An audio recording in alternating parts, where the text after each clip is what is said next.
Thank you. All right. Let's bring this to order here.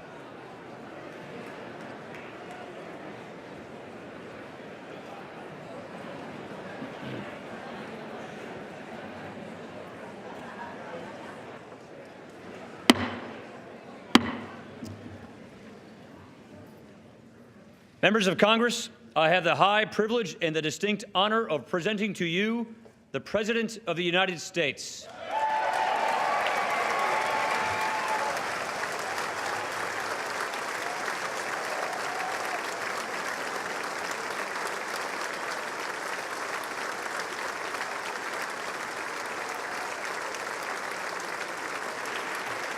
Thank you.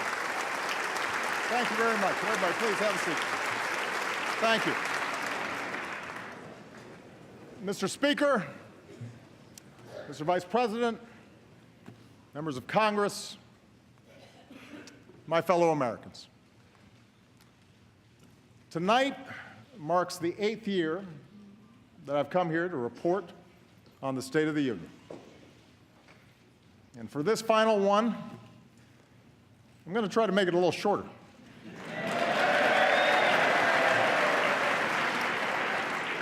I know some of you are anxious to get back to Iowa.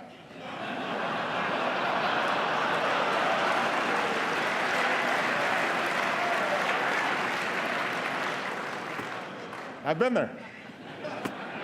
I'll be shaking hands afterwards if you want some tips.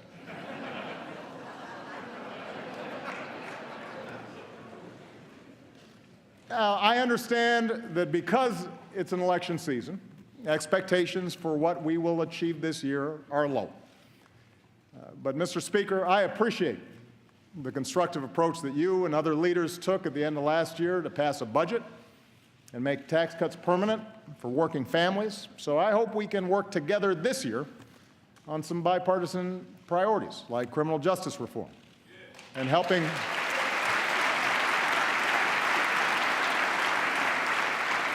people who are battling prescription drug abuse and heroin abuse.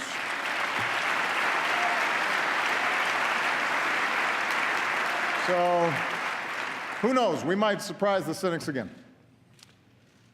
But tonight, I want to go easy on the traditional list of proposals for the year ahead. Don't worry, I've got plenty. From helping students learn to write computer code to personalizing medical treatments for patients. And I will keep pushing for progress on the work that I believe still needs to be done. Fixing a broken immigration system. Protecting our kids from gun violence. Equal pay for equal work. Paid leave. Raising the minimum wage. All these things still matter to hardworking families. They're still the right thing to do. And I won't let up until they get done. But for my final address to this chamber, I don't want to just talk about next year. I want to focus on the next 5 years, the next 10 years, and beyond. I want to focus on our future. We live in a time of extraordinary change. Change that's reshaping the way we live, the way we work, our planet, our place in the world. It's change that promises amazing medical breakthroughs, but also economic disruptions that strain working families. It promises education for girls in the most remote villages, but also connects terrorists plotting an ocean away. It's change that can broaden opportunity or widen inequality. And whether we like it or not, the pace of this change will only accelerate. America's been through big changes before. Wars and depression, the influx of new immigrants, workers fighting for a fair deal, movements to expand civil rights. Each time, there have been those who told us to fear the future, who claimed we could slam the brakes on change who promised to restore past glory if we just got some group or idea that was threatening America under control. And each time we overcame those fears. We did not, in the words of Lincoln, adhere to the dogmas of the quiet past. Instead, we thought anew and acted anew. We made change work for us, always extending America's promise outward to the next frontier, to more people. And because we did, because we saw opportunity where others saw peril, we emerged stronger and better than before. What was true then can be true now. Our unique strengths as a nation, our optimism and work ethic, our spirit of discovery, our diversity, our commitment to rule of law. These things give us everything we need to ensure prosperity and security for generations to come. In fact, it's in that spirit that we have made progress these past 7 years. That's how we recovered from the worst economic crisis in generations.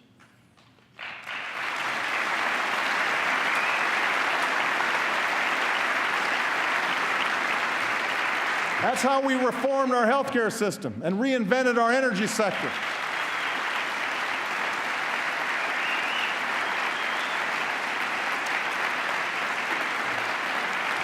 That's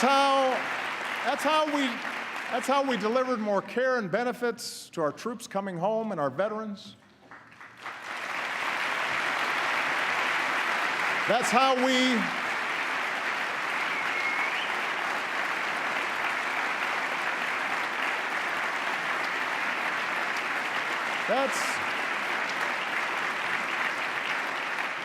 That's how we secured the freedom in every state to marry the person we love.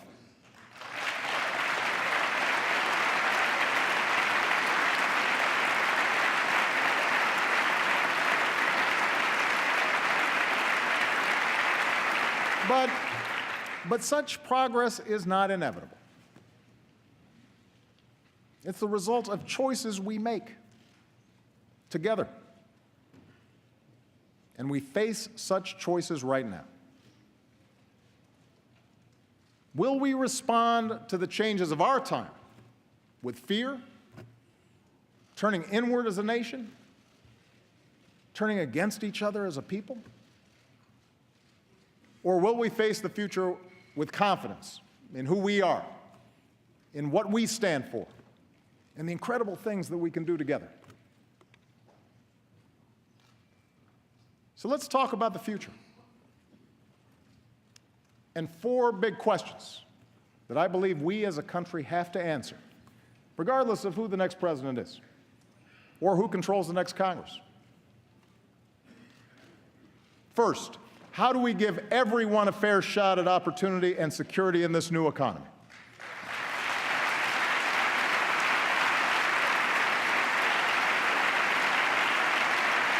Second, how do we make technology work for us and not against us, especially when it comes to solving urgent challenges like climate change?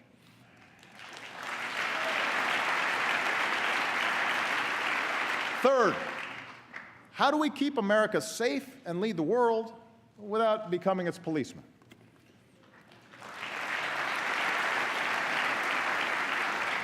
And finally, how can we make our politics reflect what's best in us and not what's worst?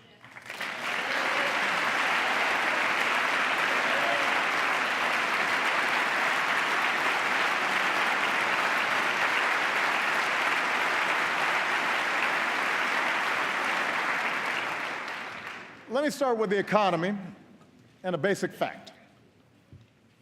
The United States of America, right now, has the strongest, most durable economy in the world.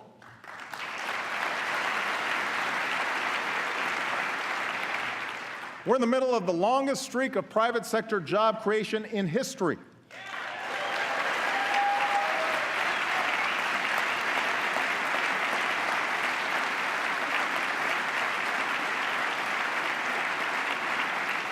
More than 14 million new jobs, the strongest 2 years of job growth since the 1990s, an unemployment rate cut in half. Our auto industry just had its best year ever.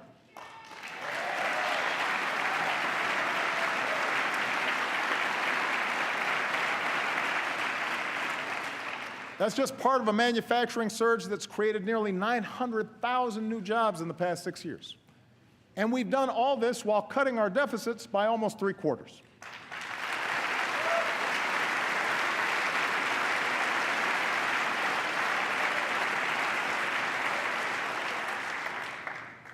Anyone claiming that America's economy is in decline is peddling fiction.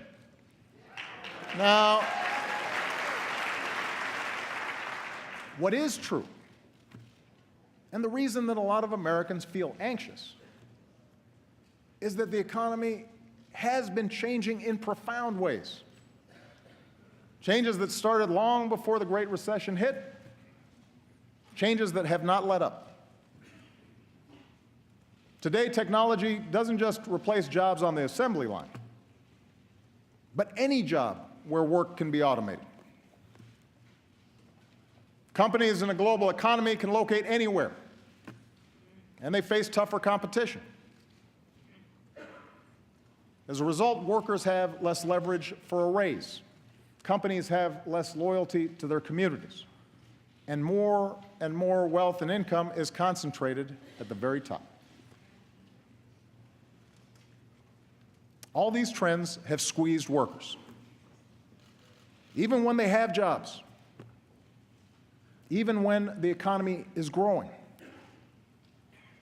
It's made it harder for a hard-working family to pull itself out of poverty, harder for young people to start their careers, tougher for workers to retire when they want to. And although none of these trends are unique to America, they do offend our uniquely American belief that everybody who works hard should get a fair shot. For the past 7 years, our goal has been a growing economy that also works better for everybody. We've made progress, but we need to make more. And despite all the political arguments that we've had these past few years, there are actually some areas where Americans broadly agree. We agree that real opportunity requires every American to get the education and training they need to land a good-paying job. The bipartisan reform of No Child Left Behind was an important start. And together we've increased early childhood education, lifted high school graduation rates to new highs, boosted graduates in fields like engineering. In the coming years, we should build on that progress by providing pre-K for all and offering every student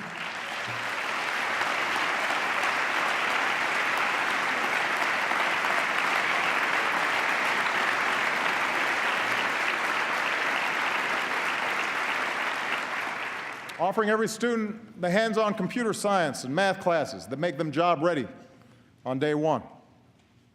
We should recruit and support more great teachers for our kids.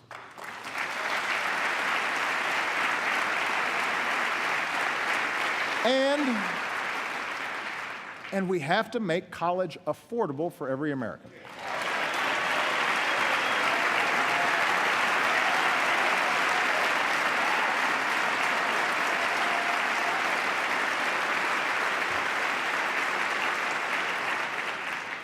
No hardworking student should be stuck in the red.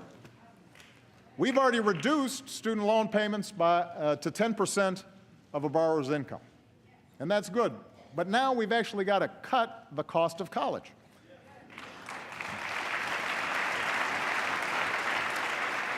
Providing 2 years of community college at no cost for every responsible student is one of the best ways to do that. And I'm going to keep fighting to get that started this year. It's the right thing to do.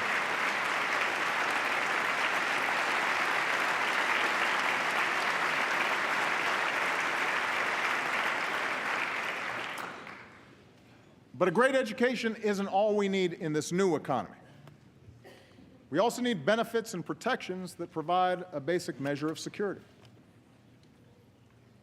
It's not too much of a stretch to say that some of the only people in America who are going to work the same job in the same place with a health and retirement package for 30 years are sitting in this chamber.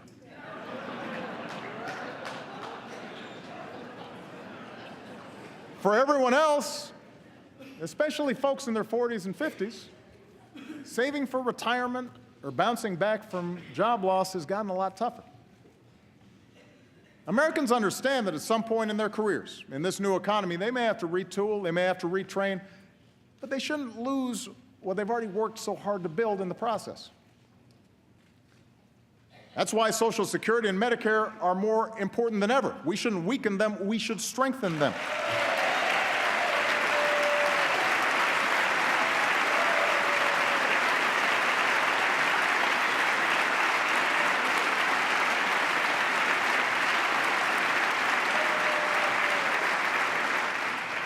And for Americans short of retirement, basic benefits should be just as mobile as everything else is today. That, by the way, is what the Affordable Care Act is all about. It's about filling the gaps in employer-based care so that when you lose a job, or you go back to school, or you strike out and launch that new business, you'll still have coverage. Nearly 18 million people have gained coverage so far. And in the process,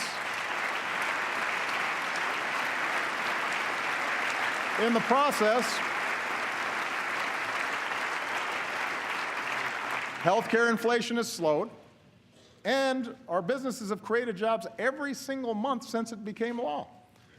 Now, I'm guessing we won't agree on healthcare anytime soon. But, oh, applause back there.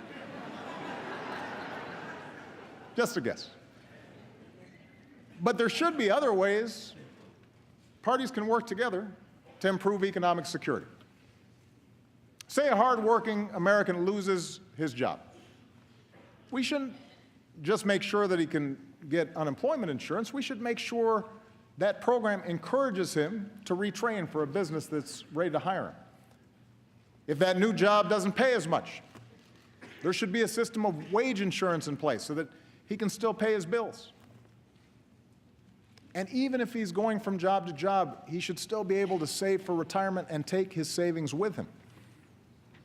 That's the way we make the new economy work better for everybody. I also know Speaker Ryan has talked about his interest in tackling poverty. America is about giving everybody willing to work a chance, a hand up. And I'd welcome a serious discussion about strategies we can all support, like expanding tax cuts for low-income workers who don't have children.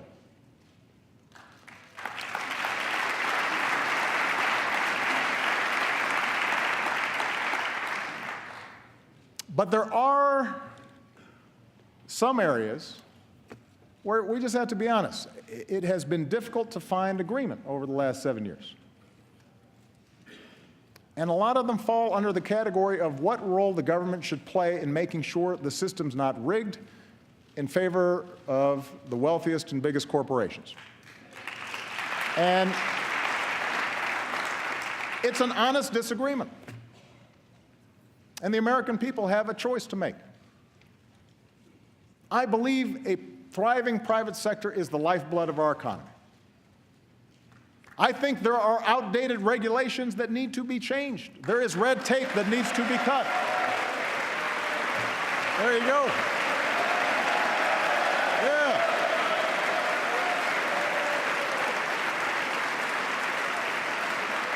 See?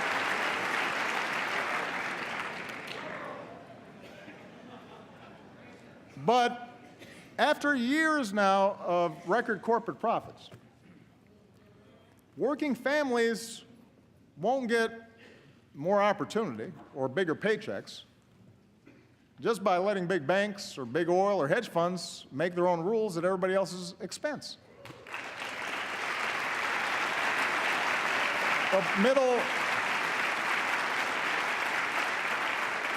Middle-class families are not going to feel more secure because we allowed a tax on collective bargaining to go unanswered.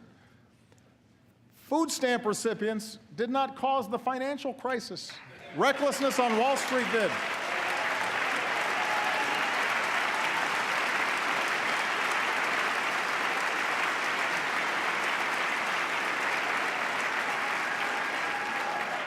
Immigrants aren't the principal reason wages haven't gone up. Those decisions are made in the boardrooms that all too often put quarterly earnings over long-term returns.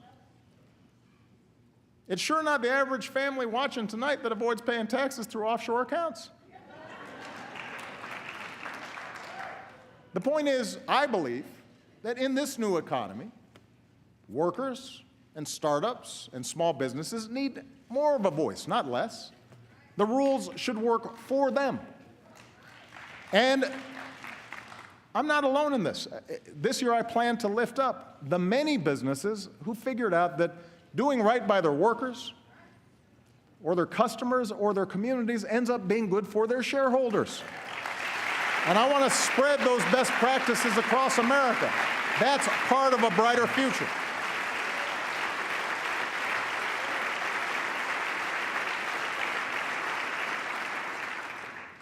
In fact, it turns out many of our best corporate citizens are also our most creative. And this brings me to the second big question we as a country have to answer. How do we reignite that spirit of innovation to meet our biggest challenges?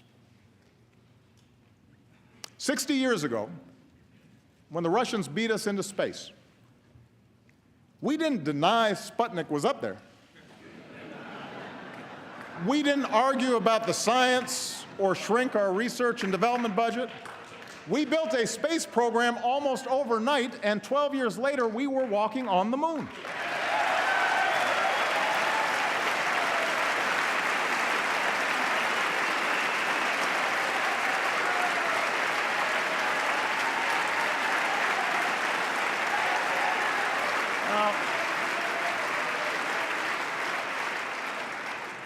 That spirit of discovery is in our DNA. America is Thomas Edison and the Wright brothers and George Washington Carver. America is Grace Hopper and Katherine Johnson and Sally Ride. America is every immigrant and entrepreneur from Boston to Austin to Silicon Valley racing to shape a better future. That's who we are. And over the past 7 years, we've nurtured that spirit. We've protected an open internet and taken bold new steps to get more students and low-income Americans online. We've launched next-generation manufacturing hubs and online tools that give an entrepreneur everything he or she needs to start a business in a single day. But we can do so much more. You know, last year, Vice President Biden said that with a new moonshot, America can cure cancer. Last month, he worked with this Congress to give scientists at the National Institutes of Health the strongest resources that they've had in over a decade.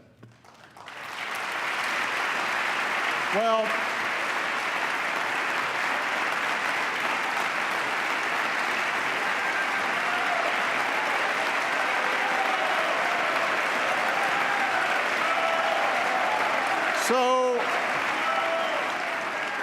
So tonight I'm announcing a new national effort to get it done. And because he's gone to the mat for all of us on so many issues over the past 40 years, I'm putting Joe in charge of mission control. For the loved ones we've all lost, for the families that we can still save, let's make America the country that cures cancer once and for all. What do you say, Joe? Let's make it happen.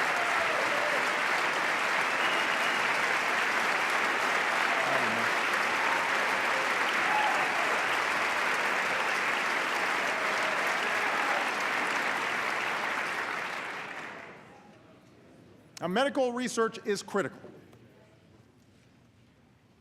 We need the same level of commitment when it comes to developing clean energy sources.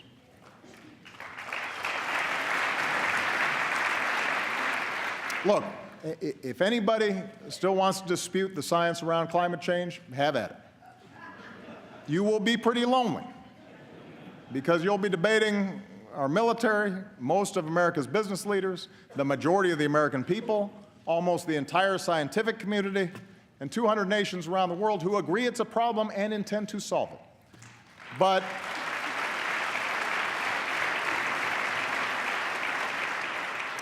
even if the planet wasn't at stake, even if 2014 wasn't the warmest year on record, until 2015 turned out to be even hotter,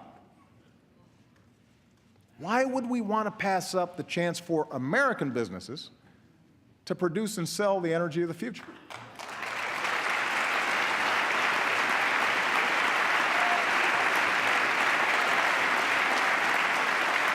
Listen, 7 years ago, we made the single biggest investment in clean energy in our history. Here are the results. In fields from Iowa to Texas, wind power is now cheaper than dirtier conventional power. On rooftops from Arizona to New York, solar is saving Americans tens of millions of dollars a year on their energy bills and employs more Americans than coal in jobs that pay better than average. We're taking steps to give homeowners the freedom to generate and store their own energy, something, by the way, that environmentalists and Tea Partiers have teamed up to support. And meanwhile, we've cut our imports of foreign oil by nearly 60% and cut carbon pollution more than any other country on earth.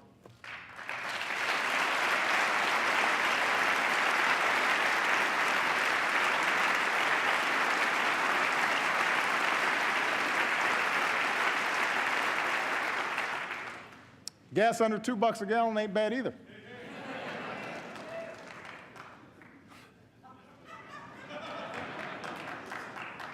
Now we've got to accelerate the transition away from old, dirtier energy sources. Rather than subsidize the past, we should invest in the future, especially in communities that rely on fossil fuels. We do them no favor when we don't show them where the trends are going. And that's why I'm going to push to change the way we manage our oil and coal resources so that they better reflect the cost they impose on taxpayers and our planet. And that way we put money back into those communities and put tens of thousands of Americans to work building a 21st century transportation system.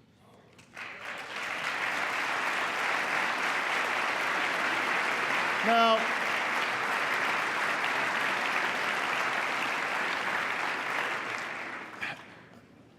none of this is going to happen overnight. And yes, there are plenty of entrenched interests who want to protect the status quo. But the jobs we'll create, the money we'll save, the planet we'll preserve, that is the kind of future our kids and our grandkids deserve. And it's within our grasp. Now, climate change is just one of many issues where our security is linked to the rest of the world. And that's why the third big question that we have to answer together is how to keep America safe and strong without either isolating ourselves or trying to nation build everywhere there's a problem. I told you earlier, all the talk of America's economic decline is political hot air. Well, so is all the rhetoric you hear about our enemies getting stronger and America getting weaker. Let me tell you something. The United States of America is the most powerful nation on earth, period. Period. It's not even close. It's not even close.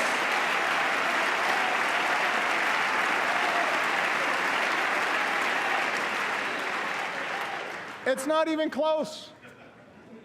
We spend more on our military than the next 8 nations combined. Our troops are the finest fighting force in the history of the world.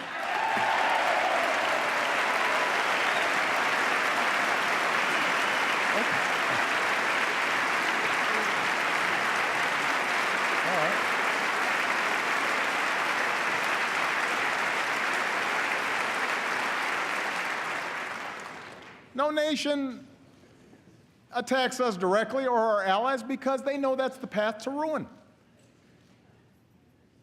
Surveys show our standing around the world is higher than when I was elected to this office, and when it comes to every important international issue. People of the world do not look to Beijing or Moscow to lead, they call us.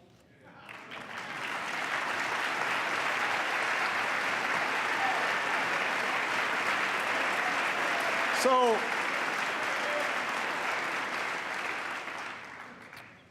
I think it's useful to level set here.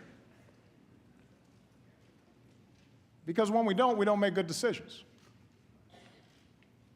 Now, as someone who begins every day with an intelligence briefing, I know this is a dangerous time. But that's not primarily because of some looming superpower out there, and it's certainly not because of diminished American strength. In today's world, we're threatened less by evil empires and more by failing states. The Middle East is going through a transformation that will play out for a generation, rooted in conflicts that date back millennia. Economic headwinds are blowing in from a Chinese economy that is in significant transition.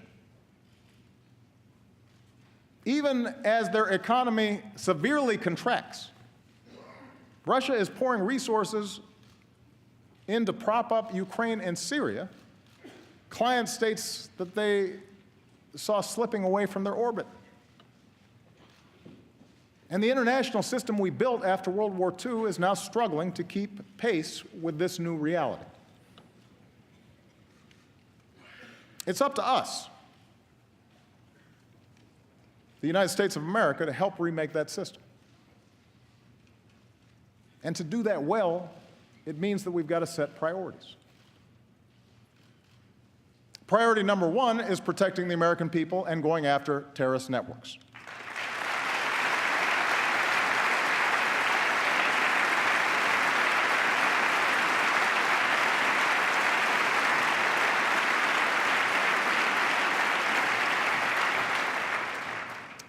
Both al-Qaeda and now ISIL pose a direct threat to our people because in today's world, even a handful of terrorists who place no value on human life, including their own, can do a lot of damage.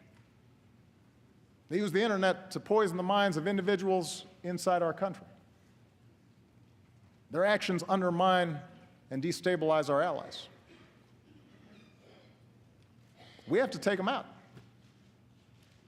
But as we focus on destroying ISIL, over-the-top claims that this is World War III just play into their hands. Masses of fighters on the back of pickup trucks, twisted souls plotting in apartments or garages, they pose an enormous danger to civilians. They have to be stopped. But they do not threaten our national existence. That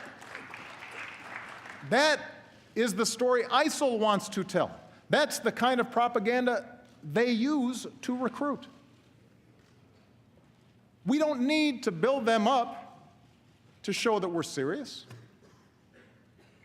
And we sure don't need to push away vital allies in this fight by echoing the lie that ISIL is somehow representative of one of the world's largest religions.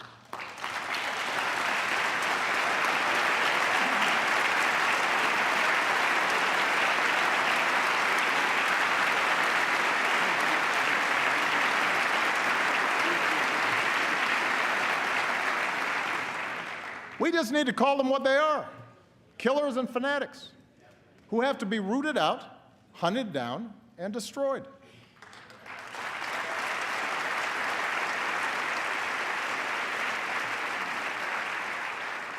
And that's exactly what we're doing.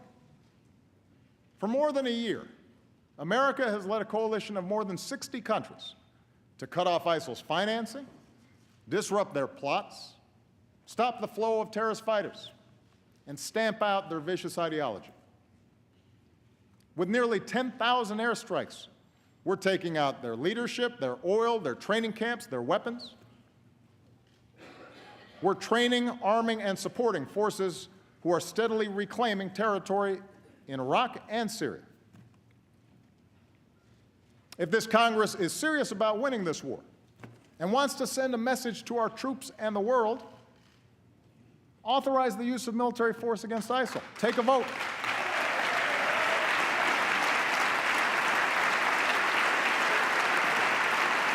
Take a vote.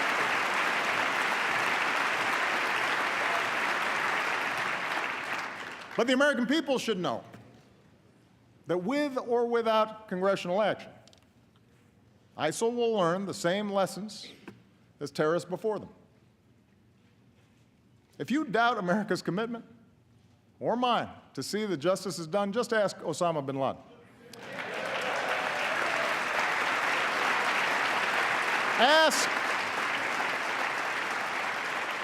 Ask the leader of al-Qaeda in Yemen, who was taken out last year, or the perpetrator of the Benghazi attacks, who sits in a prison cell. When you come after Americans, we go after you. And it may take time, but we have long memories, and our reach has no limits.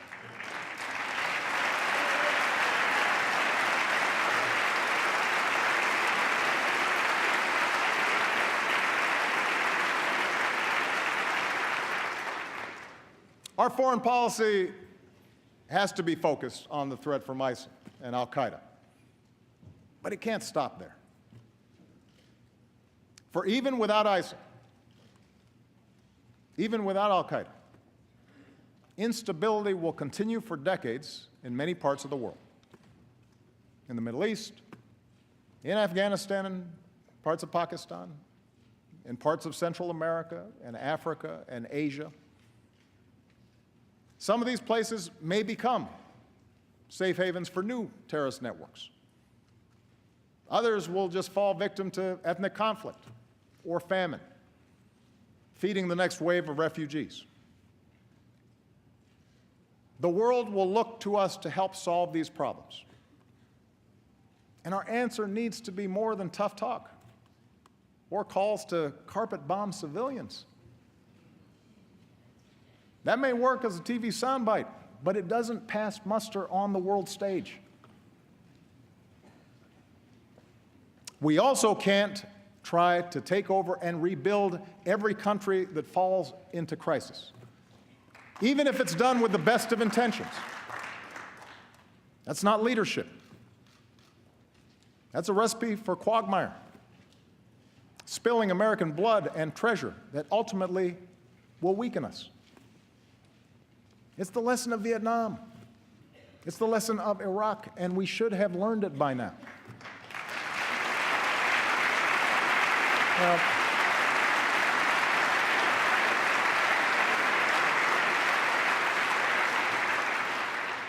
fortunately, there is a smarter approach, a patient and disciplined strategy that uses every element of our national power.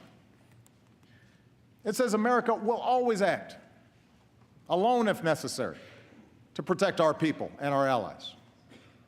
But on issues of global concern, we will mobilize the world to work with us and make sure other countries pull their own weight.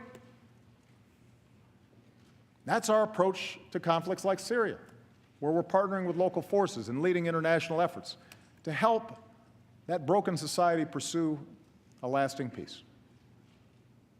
That's why we built a global coalition with sanctions and principled diplomacy to prevent a nuclear-armed Iran. And as we speak, Iran has rolled back its nuclear program, shipped out its uranium stockpile, and the world has avoided another war.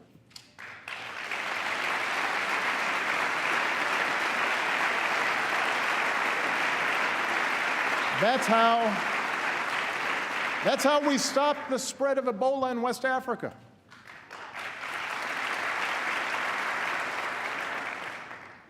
Our military, our doctors, our development workers, they were heroic. They set up the platform that then allowed other countries to join in behind us and stamp out that epidemic.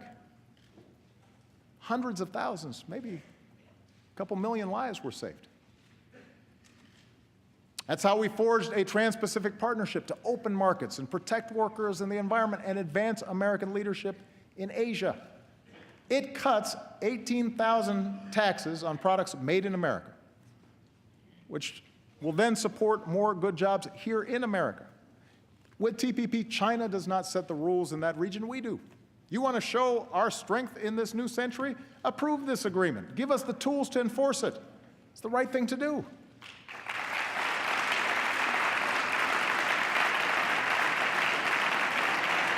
Let me give you another example. 50 years of isolating Cuba had failed to promote democracy. It set us back in Latin America. That's why we restored diplomatic relations, opened the door to travel and commerce, positioned ourselves to improve the lives of the Cuban people.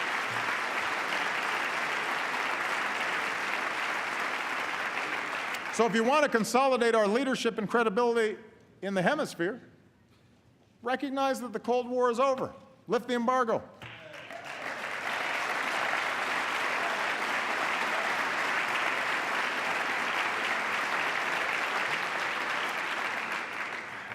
The point is, American leadership in the 21st century is not a choice between ignoring the rest of the world, except when we kill terrorists, or occupying and rebuilding whatever society is unraveling. Leadership means a wise application of military power and rallying the world behind causes that are right. It means seeing our foreign assistance as a part of our national security, not something separate, not charity. When we lead nearly 200 nations to the most ambitious agreement in history to fight climate change, yes, that helps vulnerable countries, but it also protects our kids.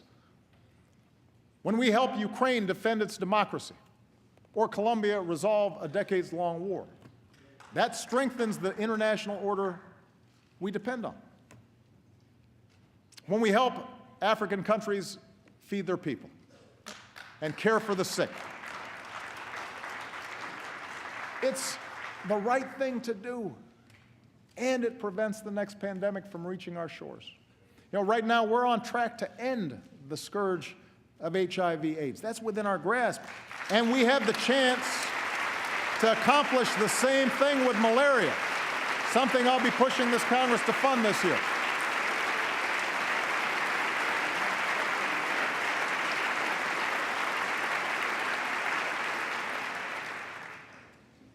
That's American strength. That's American leadership. And that kind of leadership depends on the power of our example. That's why I will keep working to shut down the prison at Guantanamo. It is expensive, it is unnecessary, and it only serves as a recruitment brochure for our enemies. There's a better way. And that's why we need to reject any politics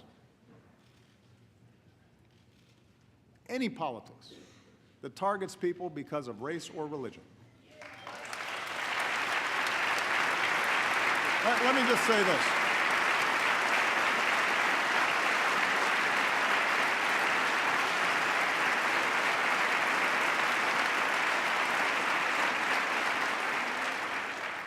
This is not a matter of political correctness. This is a matter of understanding just what it is that makes us strong. The world respects us not just for our arsenal. It respects us for our diversity and our openness and the way we respect every faith. His Holiness Pope Francis told this body from the very spot that I'm standing on tonight that to imitate the hatred and violence of tyrants and murderers is the best way to take their place.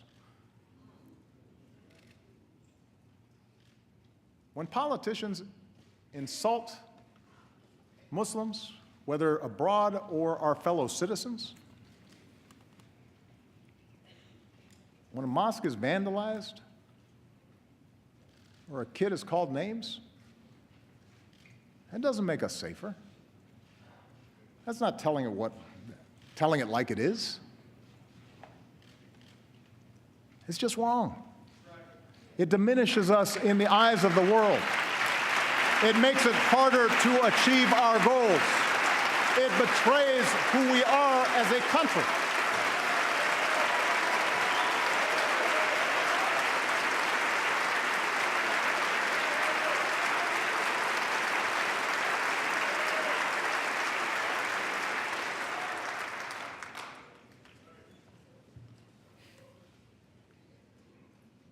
We the people. Our Constitution begins with those three simple words. Words we've come to recognize mean all the people, not just some. Words that insist we rise and fall together. That's how we might perfect our union. And that brings me to the fourth and maybe most important thing that I want to say tonight. The future we want, all of us want, opportunity and security for our families, a rising standard of living, a sustainable, peaceful planet for our kids. All that is within our reach. But it will only happen if we work together. It will only happen if we can have rational, constructive debates.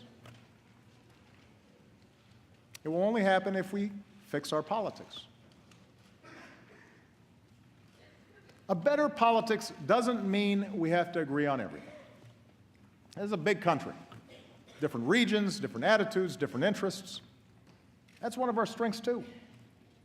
Our founders distributed power between states and branches of government and expected us to argue, just as they did, fiercely, over the size and shape of government, over commerce and foreign relations, over the meaning of liberty and the imperatives of security. But democracy does require basic bonds of trust between its citizens. It doesn't work if we think the people who disagree with us are all motivated by malice. It doesn't work if we think that our political opponents are unpatriotic or are trying to weaken America. Democracy grinds to a halt without a willingness to compromise, or when even basic facts are contested, or when we listen only to those who agree with us. Our public life withers when only the most extreme voices get all the attention. And most of all, democracy breaks down when the average person feels their voice doesn't matter, that the system is rigged in favor of the rich or the powerful or some special interest. Too many Americans feel that way right now. It's one of the few regrets of my presidency that the rancor and suspicion between the parties has gotten worse instead of better. I have no doubt a president with the gifts of Lincoln or Roosevelt might have better bridged the divide. And I guarantee I'll keep trying to be better so long as I hold this office. But my fellow Americans, this cannot be my task or any president's alone. There are a whole lot of folks in this chamber, good people, who would like to see more cooperation, would like to see a more elevated debate in Washington, but feel trapped by the imperatives of getting elected, by the noise coming out of your base. I know, you've told me. It's the worst kept secret in Washington. And a lot of you aren't enjoying being trapped in that kind of rancor. But that means if we want a better politics, and I'm addressing the American people now, if we want a better politics, it's not enough just to change a congressman or change a senator or even change a president. We have to change the system to reflect our better selves. I think we've got to end the practice of drawing our congressional districts so that politicians can pick their voters and not the other way around. Let a bipartisan group do it.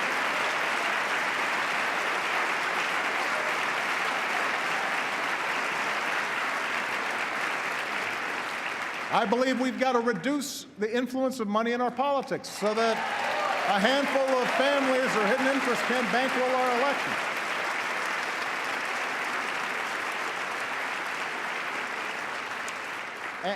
And if our existing approach to campaign finance reform can't pass muster in the courts, we need to work together to find a real solution, because it's a problem. And most of you don't like raising money. I know. I've done it. We've got to make it easier to vote, not harder. We need to modernize it for the way we live now.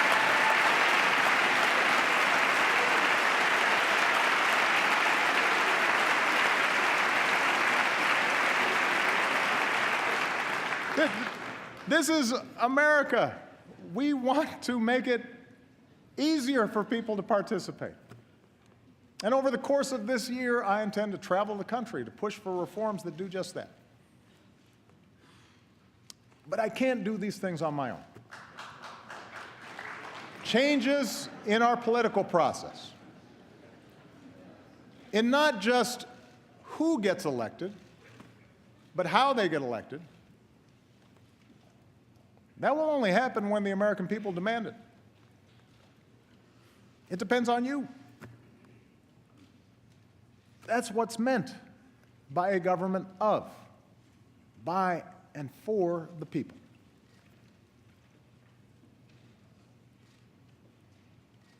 What I'm suggesting is hard. It's a lot easier to be cynical, to accept that change is not possible. And politics is hopeless. And the problem is, all the folks who are elected don't care.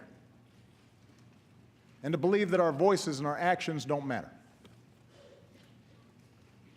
But if we give up now, then we forsake a better future. Those with money and power will gain greater control over the decisions that could send a young soldier to war, or allow another economic disaster, or roll back the equal rights and voting rights that generations of Americans have fought, even died to secure. And then, as frustration grows, there will be voices urging us to fall back into our respective tribes, to scapegoat fellow citizens who don't look like us, or pray like us, or vote like we do, or share the same background. We can't afford to go down that path.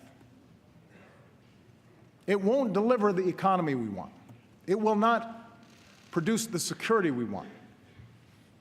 But most of all, it contradicts everything that makes us the envy of the world.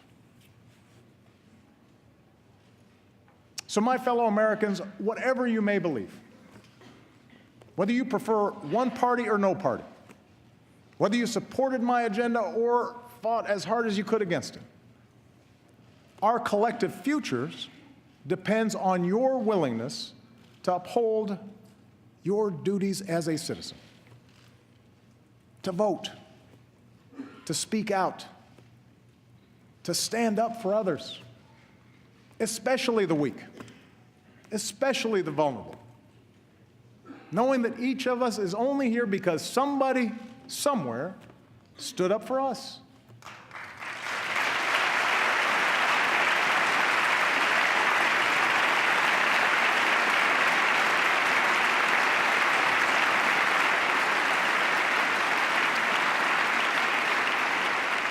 We need every American to stay active in our public life, and not just during election time, so that our public life reflects the goodness and the decency that I see in the American people every single day. It is not easy.